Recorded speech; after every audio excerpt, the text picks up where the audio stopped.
Arrest అయితే social మీడియాలో influence పెరుగుతుందా? అరెస్ట్ అయితే పార్టీలో సముచిత స్థానం లభిస్తుందా? అరెస్ట్ అయితే సోషల్ మీడియా ఇన్ఫ్లుయెన్స్ పెంచుకుంటూ పెద్ద ఎత్తున పార్టీకి వాయిస్ ఇచ్చేటువంటి ఎఫర్ట్ వస్తుందని ఆలోచిస్తున్నారా? సో ప్రస్తుతం వైఎస్ఆర్సీపీ పార్టీలో అటువంటి కోవాకు చెందినటువంటి మహిళ పాలేటి కృష్ణవేణి 100కి 100% తను అరెస్ట్ చేయటం కావాలనే ఉద్దేశంతో సోషల్ మీడియాలో పోస్టులు పెట్టే తత్వం కలిగినటువంటి మనిషి కృష్ణవేణి పాలేటి. ఇది నేను కాదు, గతంలో టీడీపీలో పార్టీలో ఉండి కలిసి ట్రావెల్ చేసిన ప్రతి ఒక్క తెలుగుదేశం పార్టీ కార్యకర్తలకు, సోషల్ మీడియాలో ఉన్నటువంటి కార్యకర్తలకి ఈ భార్యాభర్తల గురించి అందరికీ తెలుసు. కావాలని ఉద్దేశపూర్వకంగానే జుబుత్సాకరమైనటువంటి పోస్టులు పెట్టడం, జుబుత్సాకరమైనటువంటి మాటలు మాట్లాడటం, రెచ్చగొట్టడం, ఫలితంగా అరెస్ట్ చేస్తే తద్వారా వచ్చేటువంటి నేమ్ని ఓన్ చేసుకోవాలనేటువంటి ప్రయత్నం చేయడంలో వీళ్ళిద్దరూ దిట్ట. 2019లో వైసీపీ గవర్నమెంట్ వచ్చిన తర్వాత దాదాపుగా ఒక కరోనా పాండమిక్ ఇయర్ తర్వాత ఫస్ట్ లిక్కర్ షాప్స్ని ఓపెన్ చేశాడు జగన్మోహన్ రెడ్డి గారు. ఆ లిక్కర్ షాప్స్ని బెల్ట్ షాప్లు ఓపెన్ చేసినప్పుడు పెద్ద ఎత్తున క్యూ లైన్ ఉంది. అక్కడి నుంచి అప్పట్లో రాజ్కుమార్ పాలేట్ ఫస్ట్ వీడియో చేశాడు. అక్కడి నుంచి సోషల్ మీడియా అనేటువంటి దానికి అలవాటు పడిపోయారు. ఎట్లా అంటే సోషల్ మీడియాలో వచ్చే లైక్స్కి, కామెంట్లకి అలవాటు పడిపోయి వీళ్ళలో ఒక మానసికమైనటువంటి సైకోతత్వం వచ్చేసింది. ప్రతి చిన్న విషయానికి వీడియో చేయటం, ప్రత్యర్థి పార్టీ వాళ్ళని తిట్టడం, అది కూడా భూతుపదమైనటువంటి మాటలు వాడటం, అగ్రెసివ్గా మాట్లాడటం, తద్వారా ప్రత్యర్థి పార్టీ వాళ్ళు ఎలాగో మనల్ని టార్గెట్ చేస్తారు. ఫలితంగా సోషల్ మీడియాలో మనం ఫ్రేమ్ సంపాదించుకొని హైలైట్ అవ్వచ్చు అనేటువంటిది ఈ భార్యాభర్తలు స్కెచ్. అంతేకాకుండా వీళ్ళిద్దరూ అప్పట్లో గతంలో తెలుగుదేశం పార్టీలు ఎవరైతే సోషల్ మీడియాలో యాక్టివ్గా ఉంటారో వాళ్ళతోటి సన్నిహిత సంబంధాలు పెంచుకోవటం, వాళ్ళతో కలిసి ట్రావెల్ అవటం, తద్వారా వాళ్ళకున్నటువంటి సోషల్ మీడియా ఇమేజ్ని కూడా తమ సొంతం చేసుకోవటం అనేటువంటి చీప్ ట్రిక్స్ని ప్లే చేసేవాళ్ళు. ఇంకా మరొకటి, ఈమె వీడియోలు చేసేటప్పుడు అయితే ఒంటి మీద తనకున్నటువంటి గోల్డ్, ఏదైతే ప్రాపర్టీస్ ఉన్నాయో అవన్నీ, అంటే ఒక రిచ్నెస్ మహిళగా సొసైటీకి పరిచయం అవ్వాలి, నా దగ్గరే డబ్బు ఉంది, నా దగ్గరే గోల్డ్ ఉంది అంటే వీడియోలు చేస్తాం. మనం పెళ్ళికి వెళ్ళట్లేదు కదా మెడలో గోల్డ్ వేసుకొని చేయటానికి. సో ఇలాంటివి డిఫరెంట్ ఐడియాలజీస్ని ఫాలో అవుతూ ఉంటారు. సరే, 2019లో వైసీపీ గవర్నమెంట్ మీద దాదాపు ఒక 2.5 సంవత్సరం విపరీతమైనటువంటి ఫైట్ చేశారు.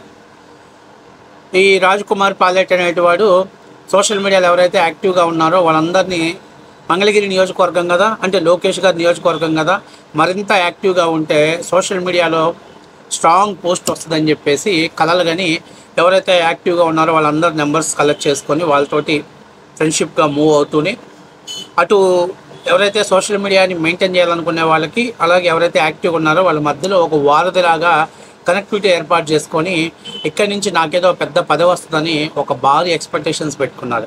ఇంకా వాళ్ళ మహిళ అయితే మంగళగిరి నియోజకవర్గాన్ని నేనే ఒంటి చేత్తో నడిపించాను, తెలుగుదేశం పార్టీకి నేను తప్ప నుంచి ఇంకెవరు లేరు, నా వాయిస్, ఆమె పెద్దగా మాట్లాడింది లేదు, దే ఎవ్వరం గట్టిగా మాట్లాడిందనంటే ఎవడో ఒకడు స్క్రిప్ట్ రాసిస్తే మాట్లాడటమే.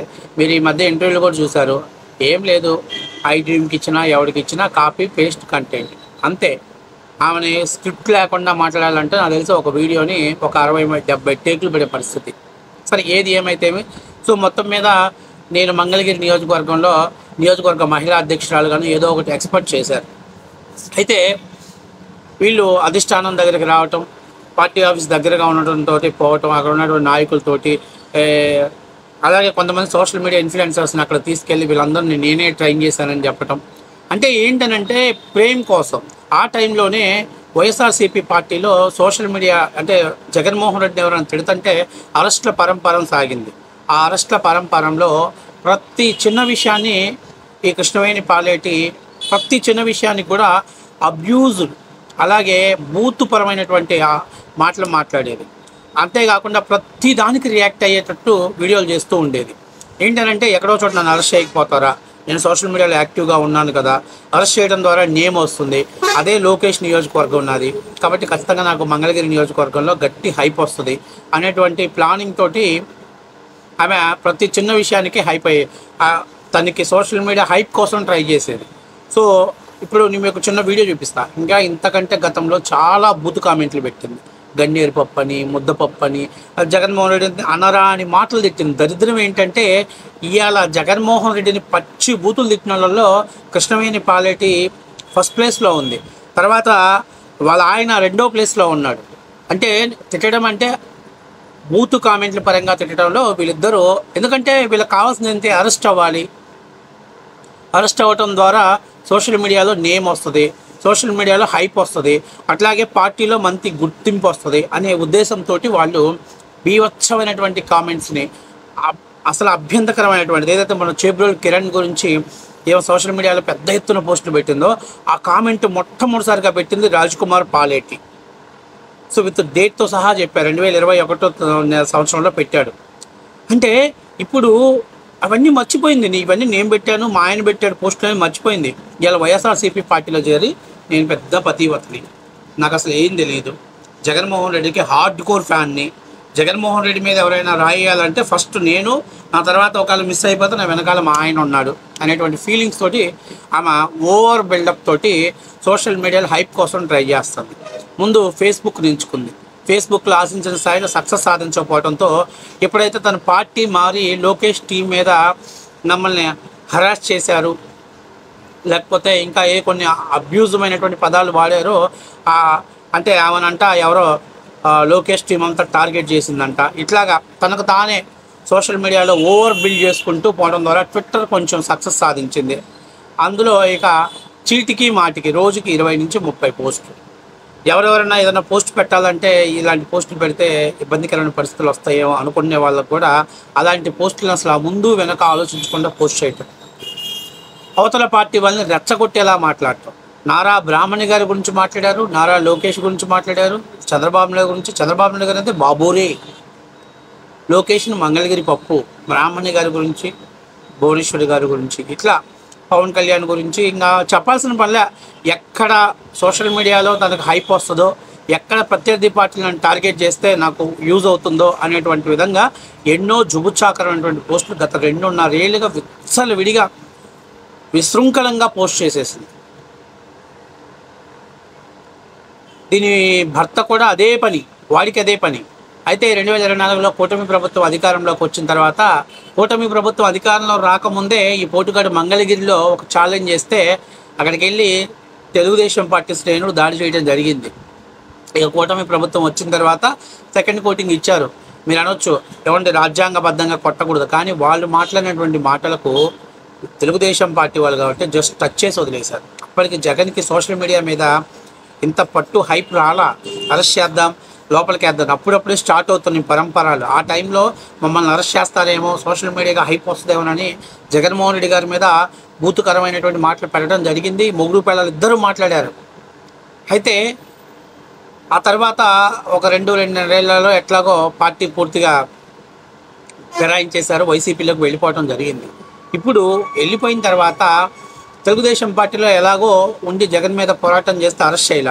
ఇప్పుడు లోకేష్కి, చంద్రబాబు నాయుడు గారికి, పవన్ కళ్యాణ్కి వ్యతిరేకంగా పోస్టులు పెడుతూ విపరీతమైనటువంటి అసలు చెప్పుకోలేనటువంటి మాటల్ని ప్రయోగిస్తూ ఆమె పోస్టులు పెట్టేసింది.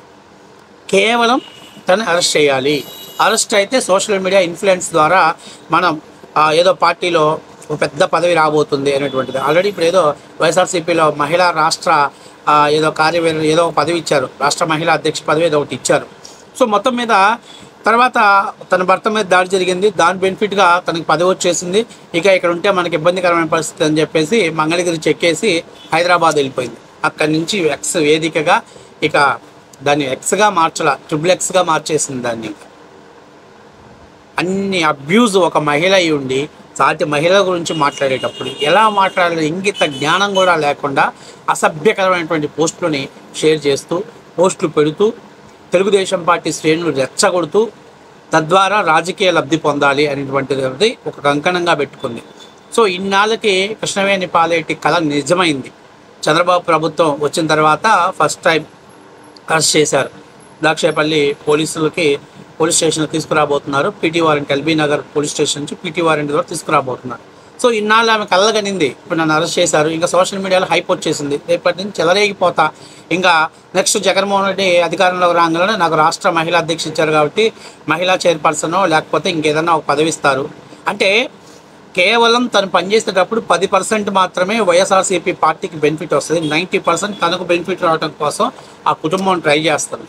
సో అలాంటి వ్యక్తుల్ని జగన్మోహన్ రెడ్డి పెంచి పోషిస్తున్నాడు. ఇప్పుడు తాజాగా ఆళ్ళ రామకృష్ణారెడ్డి తోటి గతంలో సత్సంబంధాలు పెట్టుకున్న తర్వాత గంజి చిరంజీవి, ఆ తర్వాత మొన్న వచ్చినటువంటి మహిళ, అట్లా ఒకరి తర్వాత ఒకరు అంటే నిలకడ లేనటువంటి స్టాండర్డ్ లేనటువంటి పాలిటిక్స్.